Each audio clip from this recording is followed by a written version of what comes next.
Hello friends, welcome to our channel NCERT novel.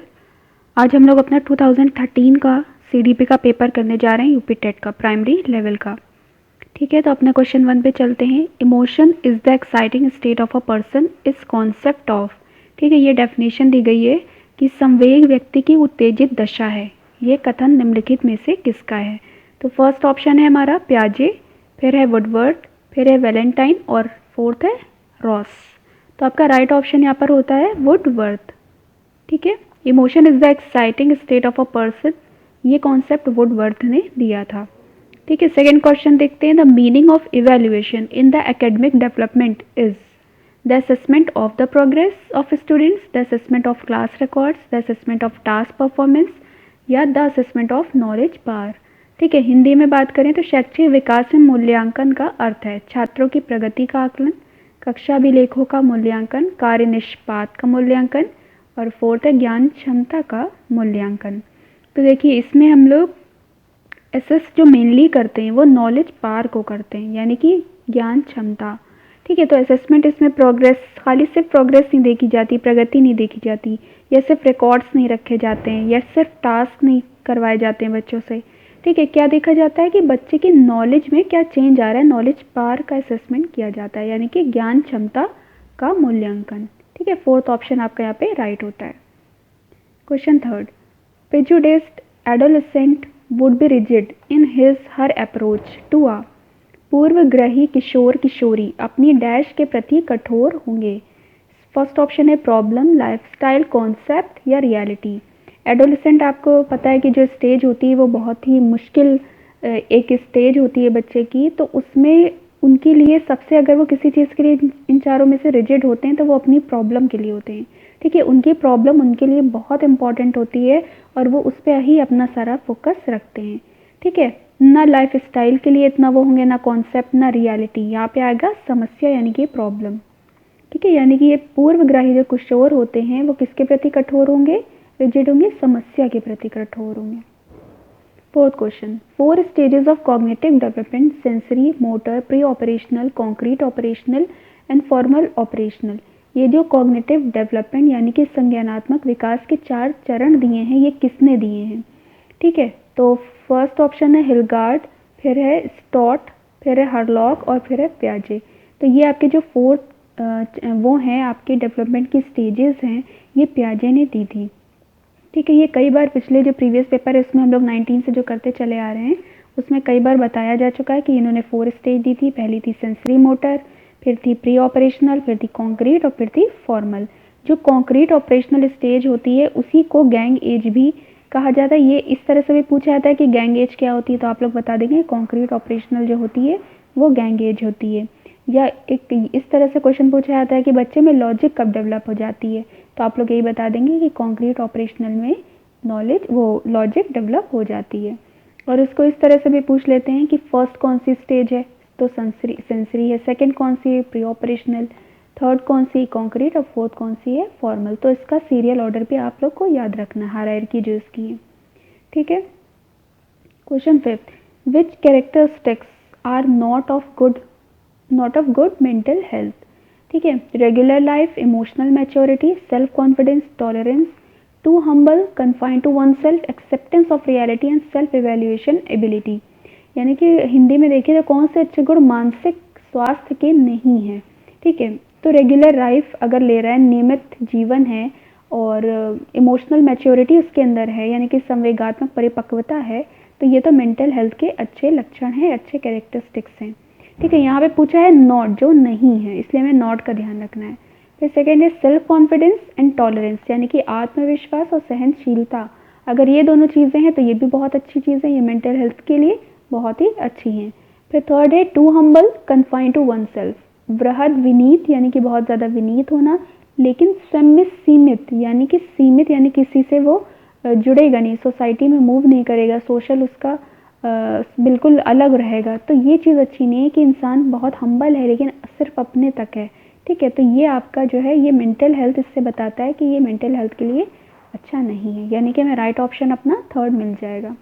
Fourth देख लेते हैं, एक्सेप्टेंस ऑफ रियलिटी, वास्तविकता की स्वीकृति, यानी कि रियलिटी को जानने वाला, बहुत सही है।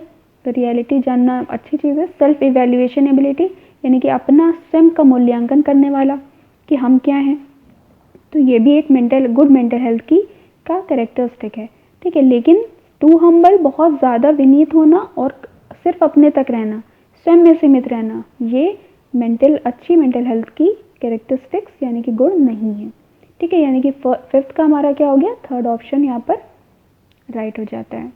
Question 6, which of the following does not influence learning ability, इनमें से क्या चीज़ हमारी जो अधिगम क्षमता है उसको प्रभावित नहीं करती है, ठीक है। तो हेरिडिटी यानी कि आनुवांशिकता प्रभावित करती है। एनवायरनमेंट, वातावरण बिल्कुल प्रभावित करता है। ये आप भी जानते हैं कि जैसे जहाँ पे बच्चे को टीचिंग दी जा रही है या उसके घर का जो भी एटमॉस्फेयर एनवायरनमेंट में, किस एनवायरनमेंट में रह रहा है, वो एक मज़दूर का बच्चा है या किसी अच्छे घर का है, तो इसमें डिफरेंस आता है, बच्चे के ऊपर पूरा असर पड़ता है, उसकी हेरिडिटी, उसके एनवायरनमेंट का। थर्ड ऑप्शन दिया है ट्रेनिंग एंड टीचिंग। ऑब्वियस सी बात है कि एक बच्चा एक बेकार से स्कूल में पढ़ रहा है, ठीक है, और एक एक बहुत अच्छे प्राइवेट स्कूल में जा रहा है, बहुत अच्छी फीस दे के जा रहा है, ठीक है। तो इस तरह से ट्रेनिंग और टीचिंग पे भी बच्चे का इफेक्ट पड़ेगा, लर्निंग एबिलिटी में उसके बहुत चेंजेस आ जाते हैं। फोर्थ ऑप्शन दिया हुआ है नेशनैलिटी यानी कि राष्ट्रीयता। तो देखिए राष्ट्रीयता से कोई मतलब नहीं है, बच्चे की नेशनैलिटी जो भी हो, अगर उसे पूरी हेरिडिटी उसकी बहुत बेहतरीन है, एनवायरनमेंट बहुत अच्छा दिया जा रहा है, ट्रेनिंग और टीचिंग बहुत अच्छी मिल रही है, तो वो बहुत अच्छा बच्चा वहाँ पे निकल के आएगा। नेशनैलिटी से इसका कोई भी लर्निंग एबिलिटी का मतलब नहीं है, चाहे वो इंडिया में रहे चाहे वो कहीं रहे, अगर उसको सारी चीज़ें, ये तीनों चीज़ें अच्छी मिलती हैं तो वो बहुत अच्छी पर्सनैलिटी तैयार होगी। Seventh, which learning psychologist has not given importance to reward in the development of child learning. किस अधिगम मनोवैज्ञानिक, यहाँ पे छूटा हुआ है, यहाँ पे कहने का मतलब ये कि किस साइकोलॉजिस्ट ने रिवॉर्ड के बारे में बात नहीं की है, ठीक है। हमें 4 ऑप्शन दिए गए हैं, किस मनोवैज्ञान ने रिवॉर्ड मतलब पुरस्कार को महत्व को नहीं दिया। फर्स्ट है थॉर्नडाइक, फिर है पावलोव, फिर है स्किनर और फिर है गुथरी। तो देखिए थॉर्नडाइक ने दिया है, इन्होंने, इनका ट्रायल एंड एरर था। पावलोव ने भी दिया था, इन्होंने कैट पे एक्सपेरिमेंट किया था, हम लोग पढ़ चुके हैं, ठीक है। इन्होंने डॉग पे किया था, स्किनर का भी है, स्किनर बॉक्स, इन्होंने इस पे एक्सपेरिमेंट किया था। तो ये तीनों ऐसे हैं जिन्होंने रिवॉर्ड्स के बारे में यानी कि पुरस्कार के महत्व को इम्पोर्टेंस दी है, लेकिन गुथरी ने नहीं दी है, यानी कि हमारा राइट ऑप्शन हो गया फोर्थ, ठीक है, गुथरी ने नहीं दी है, ये हमारा राइट ऑप्शन है। Question 8, which of the following, अगर आप स्किनर, पावलोव और थॉर्नडाइक के बारे में पढ़ना चाहते हैं डिटेल में, तो आप पीछे की प्रीवियस वीडियो देख सकते हैं, वहाँ आपको इसकी डिटेल अच्छे से मिल जाएगी, ठीक है। फिर आप बात करते हैं क्वेश्चन 8 की, which of the following does not help in a child learning. निम्नलिखित में से किस एक से शिशु के अधिगम को सहायता मिलती है। इमिटेशन से सहायता मिलती है, अच्छा यहाँ पे पूछा है सहायता नहीं मिलती है, तो इमिटेशन यानी कि अनुकरण यानी कि नकल से सहायता मिलती है, बिल्कुल। टीचर बोलती है ए फॉर एप्पल, बच्चा कहता है ए फॉर एप्पल, तो उसको उससे हेल्प मिलती है, ठीक है। पहले वो सही से नहीं कह पाता है, फिर धीरे धीरे वो उसको अच्छे से कहने लगता है, तो इमिटेशन एक इंपॉर्टेंट रोल प्ले करता है चाइल्ड लर्निंग में।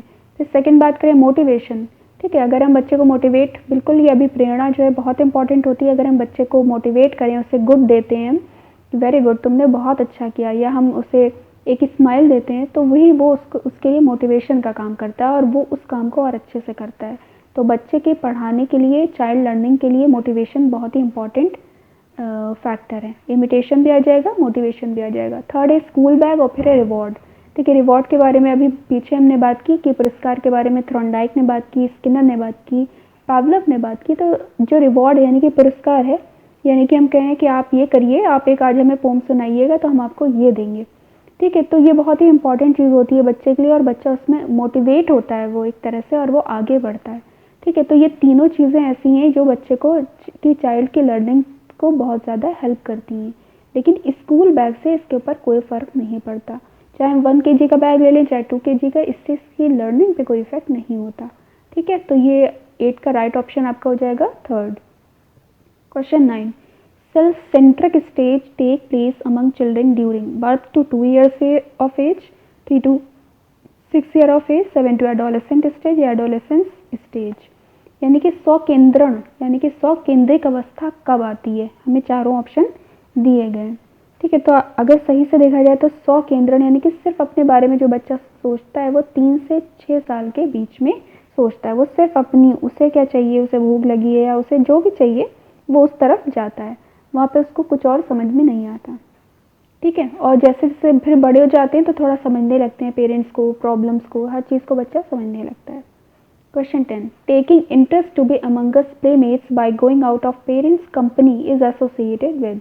माँ बाप के साय से बाहर निकल अपने साथी बालकों की संगति को पसंद करना संबंधित है। एडोलेसेंस से, प्री चाइल्डहुड से, लेटर चाइल्डहुड से, या तो इन्फेंसी से। ठीक है, इन्फेंसी की यहाँ पे बात नहीं होगी क्योंकि ये तो बहुत ही छोटा होता है यहाँ पर बच्चा, तो अपने माँ बाप को छोड़कर वो और इन्जॉय करने लगता है दुनिया को, तो वो आपकी हो जाती है प्री चाइल्डहुड स्टेज, यानी कि पूर्व बाल्यावस्था में वो माँ बाप को छोड़कर वो अपने और लोगों को संगति को पसंद करने लगता है। ठीक है, तो 10th का राइट हो जाएगा 2।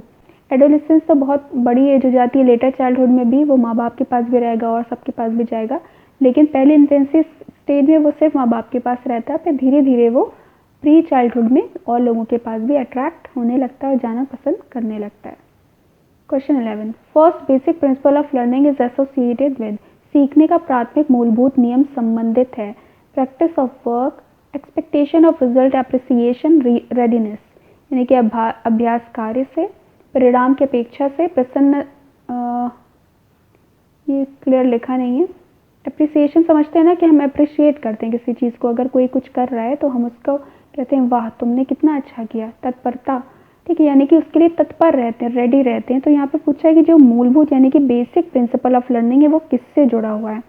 जो बेसिक आपका प्रिंसिपल है वो आपकी रेडीनेस से जुड़ा हुआ है। जब हम क्लास में एंट्री करते हैं तो बच्चा रेडी होता है, तत्पर होता है कि हमें कुछ सीखना है।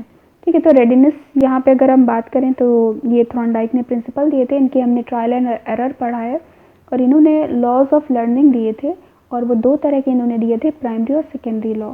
ठीक है, तो प्राइमरी तो इन्होंने मेनली 3 दिए थे और सेकेंडरी इनके काफ़ी हैं जो हम पीछे डिटेल में पढ़ चुके हैं।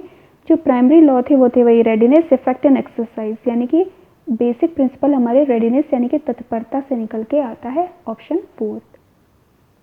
Question 12, making efforts to reach the height of the mental maturity is the indication of adolescence, adulthood, early childhood और लेटर चाइल्डहुड। ठीक है, तो ऑब्वियस सी बात है कि यहाँ पे कौन सा आएगा, आपका एडोलेसेंस स्टेज आएगी। यहाँ पे आपकी जो मेंटल एफर्ट यानी कि मानसिक परिपक्वता की ऊंचाइयाँ छूने लगता है बच्चा, वो होती है किशोर अवस्था। इसीलिए देखिए जो भी आपके एग्जाम्स होते हैं वो आपके इंटरमीडिएट के बाद कंपटीशन रखे जाते हैं, ताकि क्योंकि पता होता है वहाँ पे आईक्यू लेवल हमारा सबसे ज़्यादा उस टाइम पे होता है, हमारी मेंटल मैच्योरिटी वहाँ पे कंप्लीट हो रही होती है। ठीक है, हाइट पर होती है, ऊंचाइयों को छू रही होती है। Question 13, the factors influencing learning process are imitation, praise and criticism, competition, all of the above. तो देखिए जो सीखने की प्रक्रिया को प्रभावित करने वाले कारक हैं, इमिटेशन है, बिल्कुल अनुकरण बहुत इंपॉर्टेंट है। प्रेज एंड क्रिटिसिज्म, प्रेज बिल्कुल प्रशंसा की जाती है, अगर बच्चा कोई सही काम करता है तो प्रशंसा करती है, चाहे वो टीचर का जेस्चर चेंज हो चेहरे का, चाहे वो गुड देकर उसको मोटिवेट करे वहाँ पर। और अगर कोई काम उसने गलत किया है तो वो चेहरे से भी, उसको ज़रूरी नहीं है कि डंडी से उसको मारा जाए। ठीक है, बिल्कुल मना है ये तो सख्ती से। तो इसीलिए एक थोड़ा सा ना मुस्कुरा कर, और बहुत सी ऐसी चीज़ें होती हैं कि जिससे बच्चे को थोड़ा सा उसकी निंदा काम की जाती है, ताकि उसे पता चले कि जो उसका बिहेवियर है वो वहाँ पे गलत है। तो प्रेज एंड क्रिटिसिज्म भी आ जाएगा। फिर थर्ड है कंपटीशन, बिल्कुल इन्फ्लुएंस करता है, अगर कंपटीशन होता है उसमें बच्चा बहुत अच्छा काम करते हैं तो यहाँ पे आपके सारे फैक्टर आ जाएंगे, यानी कि ऑल ऑफ द अबव। ठीक है, how is motivation useful in the learning of the child. Motivation बहुत ही इंपॉर्टेंट है, चेक कर लेते हैं इसमें से कौन सा पॉइंट हमें लेना है। Respecting individuality of the child, बालक की व्यक्तित्वता का आदर। ठीक है, यानी कि क्या पूछा है, बालकों के सीखने में प्रेरणा को किस रूप में उपयोगी माना जाता है। बिल्कुल बालक की यानी कि इंडिविजुअलिटी को, यानी कि हर बच्चा अपने आप में एक यूनिक है, और हर बच्चे की क्वालिटी को हमें मानना चाहिए कि हाँ ये इसके अंदर अगर कोई चीज़ नहीं है तो उसके अंदर वो दूसरी चीज़ है। ठीक है, तो इसकी रिस्पेक्ट करना यानी कि बालक की व्यक्तित्वता का आदर करना, बिल्कुल सही है, मोटिवेशन में आएगा। रिवॉर्ड एंड पनिशमेंट, पुरस्कार देना और दंड देना, ऑब्वियस सी बात है ये भी आएगा। प्रेज एंड क्रिटिसिज्म ये भी आएगा, यानी कि फोर्थ ऑप्शन यहाँ पे ऑल ऑफ द अबव आ जाएगा। यानी कि ये तीनों चीज़ें इंपॉर्टेंट होती हैं बच्चे को मोटिवेट करने में। ठीक है, कहीं पे बच्चे को हमें तारीफ करना है, प्रशंसा करके उसे मोटिवेट करना है, कहीं पे हल्का सा उसे डाउन करके अगर कुछ गलत कर रहा है तो वो डाउन करने का मतलब हमें उसको मारना नहीं है, पनिशमेंट का मतलब मारना नहीं है, हमें उसको एक बताना है कि ये गलत काम है, उधर नहीं जाके बच्चा अच्छा करे, ठीक है। यानी कि ये टेस्ट के मार्क्स भी हो सकते हैं, बच्चे के मार्क्स कम आते हैं 10 में 5 आ जाते हैं तो बच्चे को लगेगा कि यहाँ पे ये क्रिटिसिज्म हुआ तो वो और अच्छा काम करेगा, वो मोटिवेशन का काम करेगा और वो आगे फिर 10 में 10 लाने की कोशिश करेगा, ठीक है। तो ये इस तरह की चीज़ें यहाँ पे ली गई हैं। Question 15, which technique do you not apply to motivate students for learning in classroom? कक्षा में विद्यार्थियों को अधिगम के लिए प्रेरित करने हेतु किस युक्ति का अनुप्रयोग आप नहीं करते हैं? ठीक है, हमें नहीं पे फोकस करना है क्योंकि वो छोटा सा लिखा होता है, तो नॉट पे फोकस करना है। To establish healthy competition among the students, छात्रों में स्वस्थ प्रतिस्पर्धा स्थापित करना, ये तो हम कर सकते हैं। To make them feel self assertion, उन्हें आत्मगौरव की अनुभूति देना। अभी देखते हैं, ये वैसे ये भी सही है कि उनको पता होना चाहिए कि वो अपने में सेल्फ असर्शन रखें। To praise them too much, उनकी अत्यधिक प्रशंसा करना, नहीं ये गलत है कि अगर बच्चा ने थोड़ा अच्छा काम किया है तो उसकी हम बहुत ज़्यादा प्रशंसा करें, ठीक है, ताकि वो बिल्कुल ही बैठ जाए, तो ये हम बिल्कुल भी अप्लाई नहीं करेंगे। लेकिन हम और देख लेते हैं। To apply activity based teaching learning method, बिल्कुल हम activity based teaching learning method को चला सकते हैं, ये सही है। यानी कि इन्होंने पूछा था नॉट, तो हमें बहुत ज़्यादा बच्चे की तारीफ नहीं करना है, ठीक है। Question 16, what type of correlation has been found between intelligence and creativity? Intelligence और क्रिएटिविटी की बात करें तो इनका आपस में बहुत अच्छा रिलेशन होता है, पॉजिटिव रिलेशन होता है। अगर इंटेलिजेंस बढ़ती है तो क्रिएटिविटी भी बढ़ती है, या क्रिएटिविटी बढ़ती है तो इंटेलिजेंस भी बढ़ती है, तो ये डायरेक्टली प्रोपोर्शनल है, यानी कि ये पॉजिटिव है, ठीक है। What is the most effective method to maintain discipline in the class? कौन सा ऐसा मेथड अप्लाई करें जिससे क्लास में क्या रहे, डिसिप्लिन मेंटेन रहे। To expel indiscipline student from the class, अनुशासनहीन छात्रों को कक्षा से बाहर निकाल देना, तो ये तो नहीं हो सकता। To make teaching interesting and practical, शिक्षण को रोचक एवं व्यवहारिक बना के रखना, ये हो सकता है, इस पर टिक करते हैं और आगे देखते हैं। To intimate guardians of the student, छात्रों के अभिभावकों को सूचित करना, बिल्कुल भी नहीं। डिसिप्लिन क्रिएट करने के लिए हमें सबसे ज़्यादा ये करना है कि हमें अपनी टीचिंग पे ध्यान देना है, और टीचिंग को हम जितने अच्छे उसके मेथड्स, टूल और टेक्निक्स का इस्तेमाल कर सकते हैं, जितने ज़्यादा सेंसेस बच्चे के वहाँ पे यूज़ हो रहे हैं, ठीक है, जितने अच्छे टीचिंग एड्स लेकर हम आ रहे हैं, तो उससे हमारी क्या हो जाएगी, टीचिंग इंटरेस्टिंग हो जाएगी और प्रैक्टिकल भी हो जाएगी, तो बच्चा उतना ज़्यादा डिसिप्लिन वहाँ पे हो जाएगा अपने आप, इनडिसिप्लिन वहाँ पे नहीं होगा। To provide special facilities to indiscipline, बिल्कुल बिल्कुल इंक्लूसिव एजुकेशन की बात की गई है, समावेशी शिक्षा, यानी कि सबको मिला के पढ़ना। वहाँ पे बिल्कुल भी नहीं कहा गया है कि आप कुछ जो इनडिसिप्लिन क्रिएट कर रहे हैं उनको अलग कर दीजिए, क्योंकि हमें सभी बच्चों को बराबर लेकर चलना है। सब अपने आप में इंडिविजुअल जो बच्चा है, हर अपना जो बच्चा है वो एक स्पेशल उसके अंदर क्वालिटी है, ठीक है। तो हमें ये ध्यान रखते हुए हर बच्चे को बराबर रखना है और सब बच्चों का ध्यान अपनी तरफ, यानी कि डिसिप्लिन क्रिएट करने के लिए टीचिंग प्रोसेस पे काम करना है कि हम लोगों की टीचिंग अच्छे से अच्छी हो, ठीक है। तो इसका राइट ऑप्शन में मिल जाता है second, to make teaching interesting and practical. Question 18, infant child's actions are instinctive, protected, cognitive, emotional. जो छोटा बच्चा होता है, शैशवावस्था में होता है, उसकी जो एक्शंस होते हैं वो कैसे होते हैं, वो इंस्टिंक्टिव यानी कि मूल प्रवत्वाचात्मक होता है।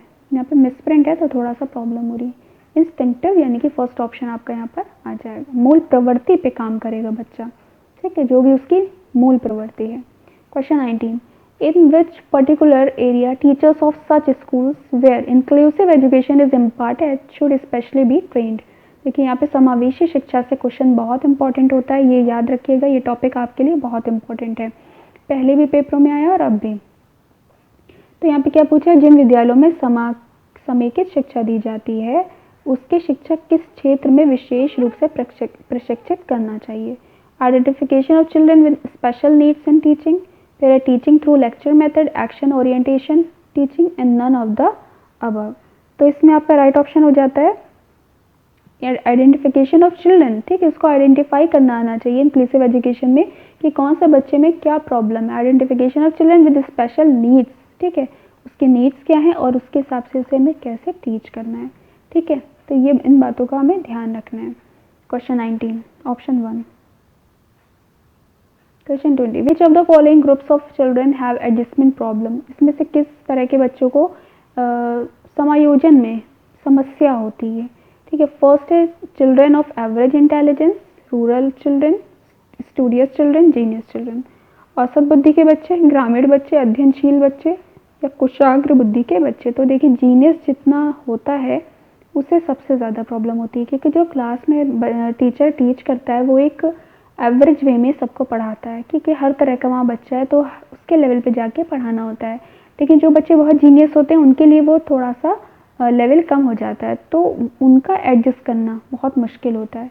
ठीक है, तो यहाँ पे आ जाएगा जीनियस यानी कि कुशाग्र बुद्धि के बच्चे। If the teacher feels that one of his student who had been learning the subject matter nicely is showing stagnation, the teacher should।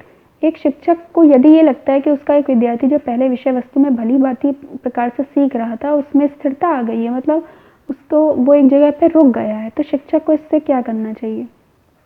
Take it is a natural stage of the learning, उसे सीखने की प्रक्रिया का स्वाभाविक स्थिति मानना चाहिए। Teach the subject with clarity, विषय को स्पष्टता से पढ़ाना चाहिए। थर्ड है मोटिवेट द स्टूडेंट, उसे प्रेरित करना चाहिए विद्यार्थी को। डू रिमीडियल टीचिंग, या उसे उपचारात्मक शिक्षण एक्स्ट्रा उसको पढ़ाना चाहिए। तो बिल्कुल भी नहीं, हमें यहाँ पे फर्स्ट ऑप्शन मिल जाता है कि सीखने की प्रक्रिया का स्वाभाविक स्थिति को मानना चाहिए, कि ये एक तरह की स्टेज है कि बच्चे को नॉलेज होगी, फिर वो रुकेगा एक जगह पे, फिर और बढ़ेगी, तो ये कम ज़्यादा प्रोसेस होती रहेगी। तो take it as a natural stage of the learning process. ठीक है, ये एक तरह की कैसी है, स्वाभाविक स्थिति है सीखने की प्रक्रिया की, ये मान के टीचर को चलना चाहिए। Question 22, if a teacher wants to change the disposition of students of the class he will have to. अपनी कक्षा के एक विद्यार्थी की प्रवृत्ति को यदि शिक्षक बदलना चाहता है तो उसे क्या करना होगा। डील विद स्टूडेंट स्ट्रिक्टली, तो देखिए जहाँ पे भी स्ट्रिक्टली की बात आ जाए वहाँ पे फ़ौरन कट कर दीजिएगा, क्योंकि स्ट्रिक्टली काम नहीं होता। Ask other students of the class to maintain the क्या लिखा हुआ है, नॉन समझ में नहीं आ रहा है, नोटिसेबल डिस्टेंस फ्रॉम हिम। तो ऐसा नहीं है कि बच्चे को कक्षा के अन्य विद्यार्थियों से उसे दूर रहने को, नहीं, बिल्कुल भी ऐसा नहीं है कि उसे दूरी बनाए रखना चाहिए, तो ये क्रॉस हो जाएगा। Tend the dispositions of all the members of his group, उसके समूह के सभी सदस्यों की प्रवृत्ति बदलनी होगी। और लास्ट है motivate the student towards studies, तो ये आपका थर्ड ऑप्शन यहाँ पे राइट हो जाएगा। ठीक है, चेंज द डिस्पोजिशन ऑफ, उसका जो भी ग्रुप है, अगर हम बच्चे की हैबिट को बदलना चाह रहे हैं, उसके नेचर को चेंज वहाँ पे करना चाह रहे हैं, हमें बिहेवियर कुछ गलत लग रहा है, तो उसके जो भी पूरा ग्रुप है उसके बिहेवियर को हमें चेंज करना होगा। ठीक है, उसके समूह के सभी सदस्यों की प्रवृत्ति को बदलना होगा, अपने आप वो बदल जाएगा, ये चीज़ है। Question 23, development has the same relation with maturity as stimulus has with. ठीक है, यानी कि विकास का वही संबंध परिपक्वता से जो उद्दीपन का किससे है, रिस्पॉन्स से है। ठीक है, यानी कि प्रतिक्रिया का, ये याद रखिएगा, डेवलपमेंट का मैच्योरिटी से है और स्टिमुलस का रिस्पॉन्स से है। क्वेश्चन 24, पियाजे फिर आ गए। पियाजे is mainly known for its contribution of the level of cognitive development. इन्होंने ज्ञानात्मक विकास के 4 चरण दिए थे, जो कि इससे पहले हम लोग पढ़ चुके हैं। Whenever 2 or more individuals come together and influence one another, they have may be said to constitute a social group. This statement is given by, यानी कि जब कभी 2 या अधिक व्यक्ति एक साथ मिलते हैं और एक दूसरे को प्रभावित करते हैं तो वे एक सामाजिक समूह का निर्माण करते हैं। ये कथन किसका है। ठीक है, ये कथन पार्शली ट्रू है, यानी कि आंशिक रूप से सत्य है, या सत्य है, या कदाचित सत्य है, या असत्य है। तो ये कथन सत्य है, बिल्कुल सच है। ठीक है। Question 26, which of the following should be taken care of well in the process of teaching. शिक्षा प्रक्रिया में निम्नलिखित किसका भली प्रकार ध्यान रखना चाहिए। एक्टिव पार्टिसिपेशन ऑफ स्टूडेंट, बिल्कुल रखना चाहिए। डिसिप्लिन, रेगुलर अटेंडेंस, हाँ ये भी इंपॉर्टेंट है। Sincerity in the checking homework, difficulty level of the student. तो देखिए इतने सब में अगर हम देखें तो सबसे ज़्यादा इम्पॉर्टेंट हमारा बेस्ट ऑप्शन जो है वो है एक्टिव पार्टिसिपेशन, यानी कि हर बच्चा वहाँ पे एक्टिवली पार्टिसिपेट करे, पैसिव लिसनर की तरह सिर्फ लेक्चर को सुने नहीं। ठीक है, तो ये ध्यान रखना है। Question 27, from the following person who is the helping the children child and is their intrinsic motivation. निम्नलिखित व्यक्तियों में से कौन अपने बच्चों को आंतरिक प्रेरणा दे रहा है। Father Robert gives chocolate to student for his class to behave properly. Father Robert अपनी कक्षा में उस बच्चों को चॉकलेट देता है जो अच्छा व्यवहार करता है। ठीक है, तो कौन सा इंट्रिंसिक आएगा मोटिवेशन? तो ये इंट्रिंसिक तो नहीं हुआ। ठीक है, कि अगर वो प्रॉपरली बिहेव कर रहे हैं अच्छा तो उनको चॉकलेट मिल रही है। Nand Kumar give story books of his son on getting promotion to the next class. अगले कक्षा में कक्षोन्नति पाने पर नंद कुमार अपने पुत्र को पुस्तकें उपहार में देता है। पुत्र को कहानी की पुस्तक देते हैं। ठीक है, फिर है फोर्थ, अपने पुत्र को जन्मदिन पर गिरिजेश कुमार दावत देते हैं। फोर्थ है Rakesh Kumar praises son for securing highest marks in science subject. विज्ञान विषय में सर्वोच्च अंक पाने पर राकेश कुमार अपने पुत्र की प्रशंसा करते हैं। तो आपका ये फोर्थ जो ऑप्शन है ये आपका बेस्ट है। यहाँ पर ये इंट्रिंसिक यानी कि आंतरिक प्रेरणा उनको मिल रही है। ठीक है, question 28, dash has a special importance in the social development, play, child literature, daily routine या मीडिया। ऑब्वियसली बात है चाइल्ड लिटरेचर। ठीक है, बच्चों बाल साहित्य बच्चों को सामाजिक विकास में बाल साहित्य का विशेष महत्व है। ठीक है, 29, Bhatia battery is used for which test, personality, intelligence, creativity या एटीट्यूड। तो ये पहले भी क्वेश्चन आ चुका है। भाटिया बैटरी टेस्ट किसके लिए होता है? इंटेलिजेंस यानी कि बुद्धि के लिए होता है। कोलबर्ग भी आ चुके हैं। Kohlberg theory of development is associated with, इनकी जो थ्योरी है वो किसकी होती है? मॉरल डेवलपमेंट यानी कि नैतिक विकास की होती है। ठीक है, तो हमें यहाँ पे 30 क्वेश्चन कंप्लीट होते हैं, 30। उसके बाद अब हमारा बस एक पेपर बचा है 2011 का। इसके बाद हमारी सीरीज़ यहीं पे कंप्लीट हो जाएगी 19 से 11। ठीक है, अगर आपको कोई भी क्वेरी कोई भी क्वेश्चन पूछना हो तो आप कमेंट कर सकते हैं। ठीक है, और किसी से टॉपिक से रिलेटेड अगर आपको वीडियो चाहिए तो आप वो भी बता सकते हैं। Okay, thank you so much.